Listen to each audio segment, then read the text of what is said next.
عليكم ورحمة الله. آسفة على التأخير بالفيديو.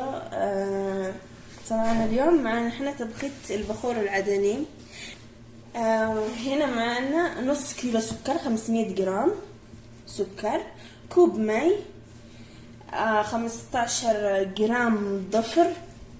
الضفر هذا العرايسي اللي يجي كده رفيع.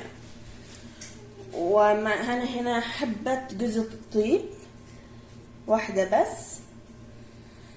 وهنا 3 حبات عفص، وهنا معانا واحدة اللي هو الهيل الحبشي، وهنا معانا العنبر ريحة الرمان المتبت للبخور، وهنا معانا 4 أنواع عطور نوعت. هذا رشيقة، عطر رشيقة، وهذا عود الصندل، عطر عود الصندل، وهذا عطر تعجبني، اسمه تعجبني هو، وهذا مسك روز اسمه. وهنا معانا العود الأرياني. البخور علشان يكون أبيض بدون أي صبغات لازم تجيبي عود أرياني يكون كده. ومعانا هنا ملعقة مسك. العود 60 جرام. الطبخة البخور اللي هي تجي كيلو كاملة يجي عليها عود 120، بس لما يكون نص كيلو يجي عليها 60. والعطر نفس الحكاية، على الكيلو السكر العطر يكون 100 جرام، وعلى النص الكيلو السكر 50 جرام. والضفر على الكيلو برضو نفس الحكاية، على الكيلو 30 جرام، وعلى النص الكيلو 15 جرام.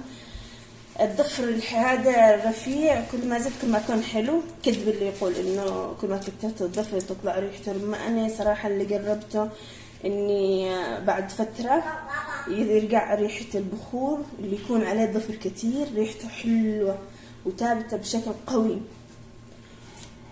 والعفص نفس الحكاية، إذا هو كيلو تعملي 6 حبات 5، إذا هو نص تعملي 3.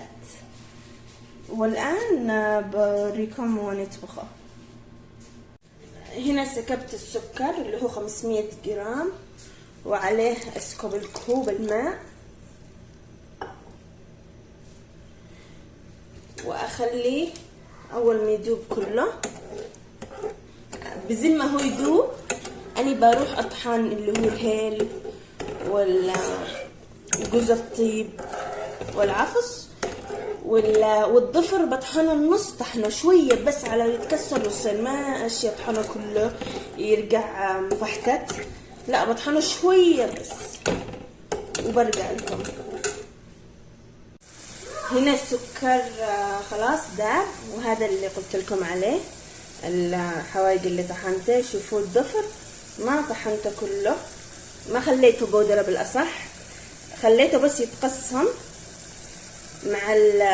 مع الحوايج حق البخور اللي طحنته. الآن والسكر يدوب راح اسكب شوية من العنبر. طبعا هذه طبخة عرايسي، وبسكب المسك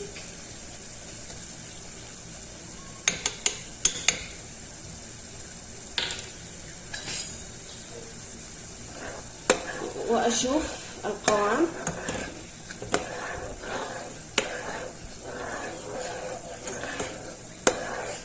اخليه بس شوية يزيد يدوب، يعني يجمد والمسك يدوب، وارجع لكم.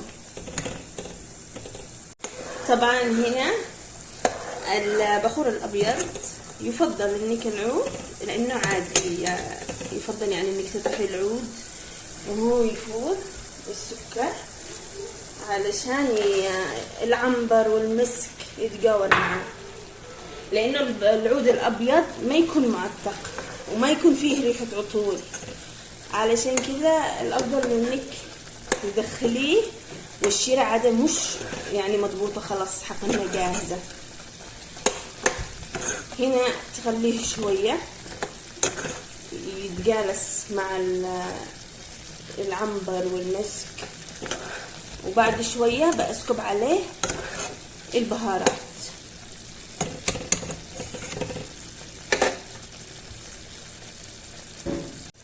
خلاص الآن نقصت الشورى شوية وبسكب عليها البهارات اللي خلطتها.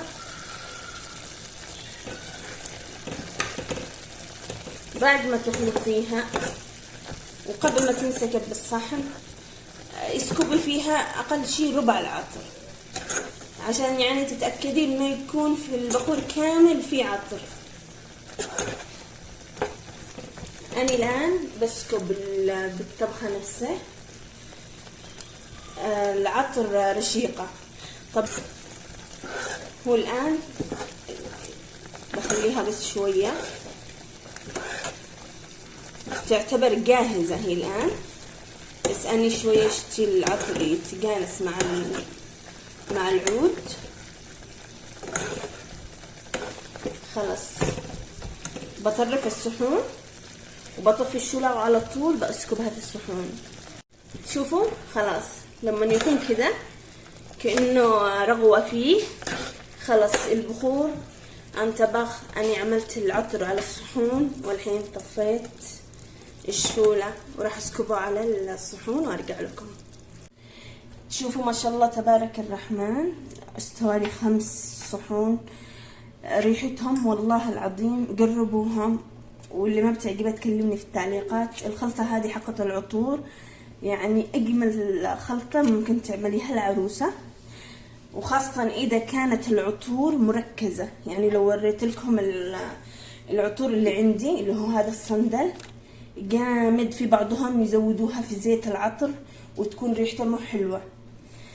فالعطر اذا كان مركز وحلو البخور بيطلع حلو. طبعا عندك هذا البخور بعد ما نشف هو مش اسود، هو زي البيك يعني شوية بني. يومتين شوفوا هنا لما بدأ ينشف بيرجع ابيض على طول. اول ما يبدأ حتى يتشرب العطور اللي فيه بيرجع ابيض بيبيض. ان شاء الله بفيديو تاني بصور لكم بعد فترة هذا البخور كيف رجع.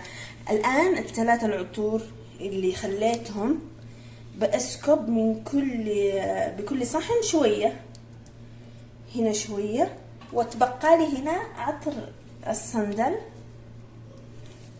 برضو نفس الحكاية.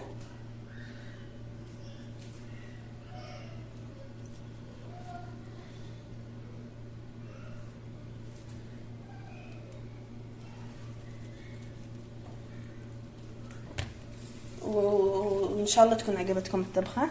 استنوني في فيديو جديد.